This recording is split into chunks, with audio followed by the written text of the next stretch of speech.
ओ भाई, लोगों को इससे तकलीफ नहीं होगी जब भीख मांगनी पड़ेगी बिलियंस ऑफ डॉलर्स की। पाबंदियां क्यों नहीं लगाई जाती भारत पर? पाबंदियां भी तो प्रैक्टिकली भी तो कुछ करें ना। जब भारत ने तो बहुत सारी ऐसी सलामतियां की, जैसे रूस से S-400 एंटी मिसाइल सिस्टम लिया है, जो कि अगर कोई और मुल्क करता, तुर्की ने वो जब लिया तो कितना जबरदस्त उनका रिएक्शन आया अमेरिका का।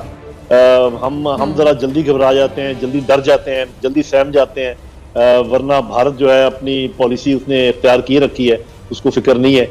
शायद उसकी वजह यह है कि हम माशी तौर पर बहुत कमजोर हैं। दूसरी, हमारे कुछ लोग जो हैं वो एक इशारे के ऊपर एकदम ढेर हो जाते हैं। रॉ प्लानिंग कर रही है इंडियन गवर्नमेंट के कहने पे कि पाकिस्तान की टेक्सटाइल इंडस्ट्री और चमड़े की इंडस्ट्री को कैसे तबाह किया जाए, ये दो बड़ी एक्सपोर्ट्स है।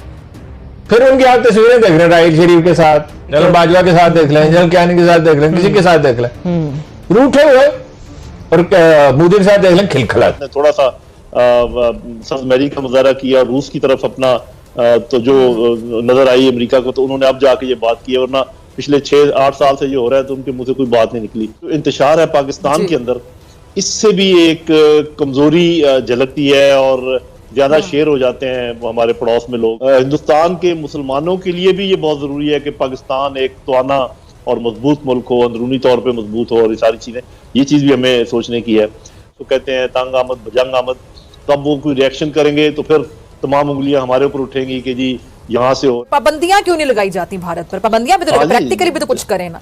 जब वो चाहते हैं तो किसी पे पाबंदियां लगा देते हैं। भारत ने तो बहुत सारी ऐसी सलामतियां की, जैसे रूस से S-400 एंटी मिसाइल सिस्टम लिया है, जो कि अगर कोई और मुल्क करता, तुर्की ने वो जब लिया तो कितना जबरदस्त उनका रिएक्शन आया अमेरिका का। भारत तेल दरामद करता रहा ईरान से, बाकी सब पर उन्होंने पाबंदियां लगाई थी।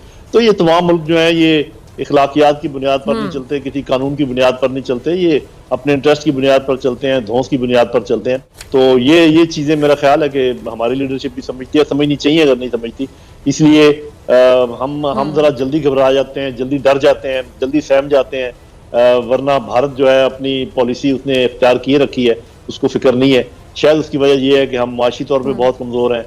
दूसरी, हमारे कुछ लोग जो हैं वो एक इशारे के ऊपर एकदम ढेर हो जाते हैं। उनकी अदलिया, उनकी फौज, उनकी पुलिस, उनके बाकी इदारे वो बिल्कुल साथ दे रहे हैं मोदी के, और उसकी वजह यह है कि वहाँ पर भी काफ़ी पोलिटिसाइजेशन है अदारों के अंदर, और उसकी वजह से वो सारे देखते हैं वज़ीर आज़म की तरफ, और जो जिस रुख पे वो चलें सभी उसके साथ चलते हैं। लेकिन ओवरऑल जो वहाँ सेन वॉइसेस हैं अदर पोलिटिकल पार्टीज की भी हैं, कुछ लोग लिख भी रहे हैं, कुछ लोग बोल भी रहे हैं, ये एक उनकी सिविल सोसाइटी में है कि थोड़ा सा उनमें जान है, वो ये बातचीत कर रहे हैं। वो ये कह रहे हैं कि आप जो है ना, भारत को सेकुलर तो रहा ही नहीं, वो तो एक एक्सट्रीमिस्ट हिंदू मुल्क बन के रह गया है, और इसका नुकसान जो है ना अल्टीमेटली आने वाले सालों में, आने वाली दिहाइयों में भारत को ही होगा, और वो एक कमजोर मुल्क बन के रह जाएगा, जबकि इतना बड़ा मुल्क है, इतनी जमीन है, इतनी पॉपुलेशन है। तो लोग तो उनको बता रहे हैं जो सेन वॉइसेस हैं, लेकिन अब देखना यह है कि उनके कान पे जूं रेंगती है या नहीं। ओ भाई, लोगों को इससे तकलीफ नहीं होगी जब भीख मांगनी पड़ेगी बिलियंस ऑफ डॉलर्स की। कर्जे लेंगे, उससे मुल्क चलाएंगे। ये तो रूस की तरफ नहीं जाएंगे, ये नहीं जाएंगे रूस की तरफ। सही है, ठीक है। ये रूस से तेल लेने की जरूरत नहीं कर सकते, ईरान से गैस लेने की जरूरत नहीं कर सकते। सही है। पाकिस्तान एक ऐसा मुल्क है जिसको मजबूत फौज की जरूरत है, जिसको हर वक्त थ्रेट है। देखिए, मैं आपको खबर दूं, रॉ प्लानिंग कर रही है इंडियन गवर्नमेंट के कहने पे कि पाकिस्तान की टेक्सटाइल इंडस्ट्री और चमड़े की इंडस्ट्री को कैसे तबाह किया जाए, ये दो बड़ी एक्सपोर्ट्स है। ठीक है। इसके लंदन से कुछ इशारे मिले हैं। अभी से हमारे सनतकारों को भी चौकस होना चाहिए, हुकूमत को भी चौकस होना चाहिए। वो पाकिस्तान की टेक्सटाइल वहां मराहत देंगे अपने बिजनेसमैन को, और यहां से ये डाउन करेंगे, इसको कोशिश करेंगे। और ये अच्छा कर रहे हैं, वो अमेरिका से कह रहे हैं कि हम दोस्ती चाहते हैं, गुलामी नहीं चाहते। नवाज शरीफ साहब ने मुजफ्फराबाद में खड़े होकर नहीं कहा था कि इतने मजालिम भारतीयों ने नहीं किए जितने पाकिस्तानी फौज ने किए कश्मीरियों पर। पाकिस्तानी फौज ने 1 लाख से ज्यादा कश्मीरियों को कत्ल किया, गन पाउडर छिड़क के इमारतों को आग लगा दी, बागात और खेत जला दी। जब जल्जला आया तो मैंने उसके बाद पूछा वहां कश्मीरी जो बाखबर लोग थे उनसे कि क्या, उन्होंने कहा जो थोड़ी बहुत मुखालफत थी फौज की वो भी खत्म हो गई। फौज की गलतियां ही रहेंगी, ये नहीं है कि फौज ने कभी कोई गलती नहीं की, बहुत गलती का मैंने खुद इसका एहसास हो रहा है। लेकिन नवाज शरीफ साहब ये कहते थे पाकिस्तानी फौज ने उससे ज्यादा जुल्म किया, ऑन रिकॉर्ड है, ये इसको झुटला नहीं सकते वो। फिर उनकी आप तस्वीरें देख रहे हैं, राहिल शरीफ के साथ, इनके साथ देख लें, अफवाज के साथ, जनरल बाजवा के साथ देख लें, जनरल कियानी के साथ देख लें, किसी के साथ देख लें, रूठे हुए, और मोदी साहब देख लें खिलखिलाते हुए। ठीक है, वैसे आप ये तस्दीक करेंगे जो खान साहब ने सुनने में आया, आपने कहा एनडीएस ने और राह ने बनाई, इसमें कोई शक ही नहीं। पीटीएम, यस, इसमें कोई शक ही नहीं, उन्होंने बनाई। अमेरिका के रिटायर्ड फौजी अफसर उनके हक में वो करते थे। अमेरिका की मुस्तकिल पॉलिसी है पाकिस्तान को डिस्टेबलाइज रखा जाए, MI6 के बरतानिया की यही पॉलिसी है, कमजोर रखा जाए। इससे अफगानिस्तान की जो सरजमीन है वहां से पाकिस्तान पर हमले हो रहे हैं, हमारे जो फौजी जवान शहीद हो रहे हैं, पाक अफगान सरहदी इलाके को महफूज बनाने के लिए क्या करने की जरूरत है आपके मुताबिक? देखिए, सबसे पहली बात तो ये है कि ये जो अफगानिस्तान की हुकूमत है उनको इस बात को समझना चाहिए कि अगर इस दुनिया में एक मुल्क ऐसा है जो उनके साथ हर लिहाज से खड़ा है, उनकी वकालत करता है पूरी दुनिया में, और उनको जो बन पड़े उनको सपोर्ट देता है, जिसने उनके 30 लाख मुहाजिरीन को यहाँ पनाह दे रखी है, वो पाकिस्तान है। तो पाकिस्तान से ज्यादा मदद करने वाला अफगानिस्तान के लिए कोई और मुल्क नहीं है। मैं बिल्कुल ये हम सब जानते हैं, इस बात को एलानिया कह सकता हूँ।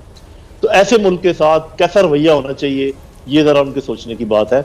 जब पाकिस्तान ये शिकायत कर रहा है कि तहरीक तालिबान पाकिस्तान जो है हमारी दुश्मन है, हमारे पे हमले करते हैं, आपके इलाके में रहते हैं, आप उनका कुछ सद्देबाब करें, तो ये मेरा ख्याल पाकिस्तान का हक बनता है कि वो डिमांड करे ये सारी बात।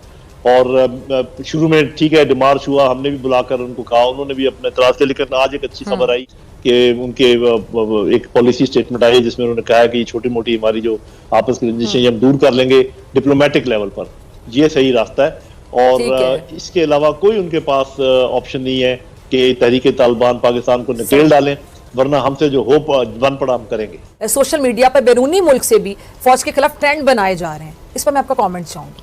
जी देखिए, इसमें तो कोई शक नहीं है, इससे पहले साबित हो चुका है, EU डिसइंफॉर्मेशन लैब का आपके पास रिपोर्ट सामने और जो कुछ होता रहा। लेकिन होता ये है कि कोई ना कोई छोटा सा फिशर होता है जिसको गहरा किया जाता है और उसको ज्यादा उसमें तलखी पैदा की जाती है। तो एक तो मैं चाहूंगा कि हुकूमत पाकिस्तान के पास एक ऐसा अदारा होना चाहिए जो कि फेक और डिसइंफॉर्मेशन, मिस इन्फॉर्मेशन और जो फोटोशॉपिंग इस किस्म की चीज का फौरन एकदम डिटेक्ट करे और एकदम बता दे सब लोगों को कि ये फेक है, गलत है। इसके लिए आपको थोड़ी सी टेक्निकल इस्तेदाद की जरूरत होगी, थोड़े से माहिरीन की जरूरत होगी। लेकिन जब तक आप ऐसा ग्रुप तश्कील नहीं देंगे ये काम होता रहेगा। और एक चीज और मैं बताता चलूं कि इसका जो जवाब है, इसका जो रिएक्शन है, वो फिजिकल नहीं होना चाहिए, वो इसी मैदान में दिया जाए, जवाब इसी मैदान में दिया जाए। मुझे इस बात का खदशा है कि कहीं ये पकड़ धकड़ और इस चीजें अगर ज्यादा होंगी तो ये काउंटर प्रोडक्टिव होंगी।